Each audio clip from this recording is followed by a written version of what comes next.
Hello guys, स्वागत करता हूं आप सभी का मेडिसिन एंड डिजीज टीवी में। तो फंगल इन्फेक्शन किसी भी इंसान के डेली रूटीन को खराब करने के लिए, डिस्टर्ब करने के लिए काफ़ी होता है। तो आज के इस वीडियो में हम लोग फंगल इन्फेक्शन के बारे में कंप्लीट जानकारी जानने वाले हैं, तो वीडियो को लास्ट तक जरूर देखिएगा। तो चलिए वीडियो को स्टार्ट करते हैं। सबसे पहले ये जानना जरूरी है कि फंगल इन्फेक्शन क्यों होता है और कैसे होता है। अगर आप इस चीज को समझ लेते हैं तो आप काफी हद तक फंगल इन्फेक्शन से बच सकते हैं। बरसात के दिनों में आपने नोटिस किया होगा कि आपके घर में कोई भी गीला सामान 3 से 4 दिन तक एक ही जगह पर पड़ा हो, ना तो आपने उसको सुखाया, ना तो फिर इधर से उधर किया। अगर आप 3 से 4 दिन के बाद उसको उठाने के लिए जाएंगे तो वहां पर आपको फंगस जरूर मिल जाएगा। वैसे ही कई सारे लोग उसके शिकार हो जाते हैं, उसको उठाते हैं। और फंगल इन्फेक्शन क्या होता है? एक संक्रमण बीमारी है। ये क्या होता है? ट्रांसफर होता है outer part of the body. जैसे कि अगर आप किसी फंगस वाली जगह पर चले गए, अगर वहां पर आप रहते हैं तो हो मे बी हाई रिस्क है कि आपको फंगल इन्फेक्शन हो गई हो। इसी तरह अगर आप किसी फंगल इन्फेक्शन से जो शिकार है व्यक्ति, उस व्यक्ति के उस पर्सन के कांटेक्ट में आते हैं तो वो फंगल इन्फेक्शन आपके बॉडी में भी ट्रांसफर होने का चांसेस रहता है। दूसरी बात है ये कि बहुत सारे लोगों को आपने देखा होगा कि वो अपने अंडर गारमेंट्स को, अपने चड्डी बनियान कपड़े को जो पहनते हैं डेली रूटीन में, वो डायरेक्ट धूप में नहीं सुखाते हैं बल्कि किसी छांवदार जगह में सुखाते हैं। और उनका कपड़ा सही से नहीं सूख पाता है, कहीं ना कहीं से गीला रहता है और वही कपड़ा वो पहन लेते हैं, जिसके कारण फंगल इन्फेक्शन होता है। अगर उससे भी मेन इंपॉर्टेंट चीज की बात करूं तो अगर आप फंगल इन्फेक्शन से बहुत ज्यादा परेशान है, बार बार आपको रिकरेंट हो रहा है, आपने एक बार ट्रीटमेंट लिया, ठीक हो गया आपका, फिर से वापस हो रहा है, तो आप कहीं ना कहीं गलती जरूर कर रहे हैं। कहीं आप अपने प्राइवेट पार्ट को साफ नहीं रखते हैं, जिसके कारण आपको फंगल इन्फेक्शन होता है। चौथा कारण ये है दोस्तों कि आपको बहुत ही ज्यादा पसीना आता है। देखते होंगे आप, जब गर्मी आती है तो लोगों को बहुत ज्यादा पसीना निकलता है। पसीने से क्या होता है कि अपने अंडर गारमेंट भीग जाते हैं और प्राइवेट पार्ट वाले में वहां पर मैल जमा हो जाता है, पसीना जमा होता है और अपनी चड्डी बनियान भीग जाता है, जिसके कारण लंबे टाइम तक अगर आप उसको नहीं बदलते हैं, ना तो साफ करते हैं, तो उसके कारण भी हाई रिस्क है कि आपको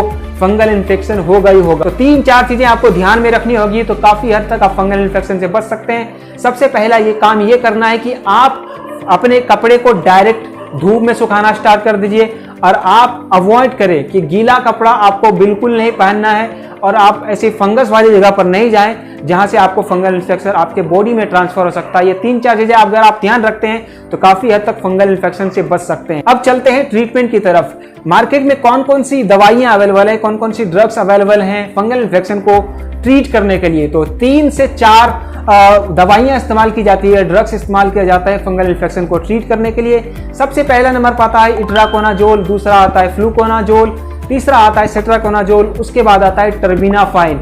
ये 3 तरह के टैबलेट और कैप्सूल्स आते हैं जो कि हाईली प्रिस्क्राइब किया जाता है फंगल इन्फेक्शन वाले व्यक्ति को फंगल इन्फेक्शन को ठीक करने के लिए। और बहुत सारे ट्यूब भी आती है मार्केट में, जैसे कि क्लोबिटा जीएम हो गया, उसके बाद पेंडम प्लस हो गया, रिंग गार्ड हो गया, ईज गार्ड हो गया। ये बहुत सारी ट्यूब आती है जिसको खरीद कर लोग अपने फंगल इन्फेक्शन को काफी हद तक ट्रीट कर लेते हैं। बट क्या होता है, फंगल इन्फेक्शन का जो रिकरेंट चांसेस होता है, जो दोबारा होने का चांस होता है, वो बहुत ही ज्यादा हाई होता है। तो फंगल इन्फेक्शन का जो ट्रीटमेंट चलता है लगभग 3 महीने का चलता है। अगर आपने 3 महीने तक प्रॉपर फंगल इन्फेक्शन का ट्रीटमेंट ले लिया तो आप काफी हद तक फंगल इन्फेक्शन से मुक्त हो जाते हैं और आपको दोबारा रिकरेंस होने की चांसेस नहीं रहती है। और आप स्क्रीन पर देख सकते हैं ये 3 से 4 तरह के फंगल इन्फेक्शन होते हैं और अलग अलग तरह के जो फंगल इन्फेक्शन होते हैं ये अलग अलग तरह से इम्पैक्ट डालते हैं आपके स्किन पर। तो मार्केट में 3 से 4 तरह के लोशंस अवेलेबल हैं जिसको इस्तेमाल करके लोग फंगल इन्फेक्शन को ट्रीट करते हैं, जैसे कि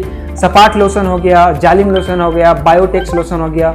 ये लोग इस्तेमाल करते हैं। अगर थोड़ा बहुत उसको फंगल इन्फेक्शन होता है तो वो जल्दी से जल्दी ट्रीटमेंट लेने की कोशिश करते हैं। और इनमें से सबसे ज़्यादा खतरनाक मैं मानता हूँ सपाट लोशन को, क्योंकि सपाट लोशन एक प्योर एसिड है।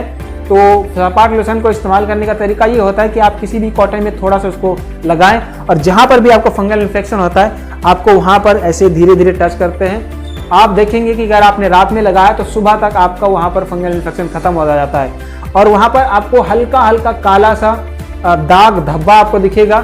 थोड़े टाइम के बाद वो भी खत्म हो जाता है। बट ये सारे ट्रीटमेंट लेने के कारण आपको फंगल इन्फेक्शन से पूरी तरह से मुक्ति नहीं मिलता है। मे बी 4 से 5 से या फिर 10 दिन या फिर 1 महीने के लिए मैक्सिमम आप फंगल इन्फेक्शन से दूर रहते हैं। तो जैसे ही आप सेल्फ ट्रीटमेंट लेना बंद कर देते हैं वैसे ही आपको फंगल इन्फेक्शन दोबारा हो जाता है। तो इसका सीधा सिंपल आंसर यही है कि अगर आप फंगल इन्फेक्शन से बहुत ही ज्यादा परेशान हैं, आपने एक बार ट्रीटमेंट लिया, खत्म हो गया, फिर से वापस हो गया, फिर से वापस हो रहा है, तो तो आप सीधा डॉक्टर से संपर्क करें।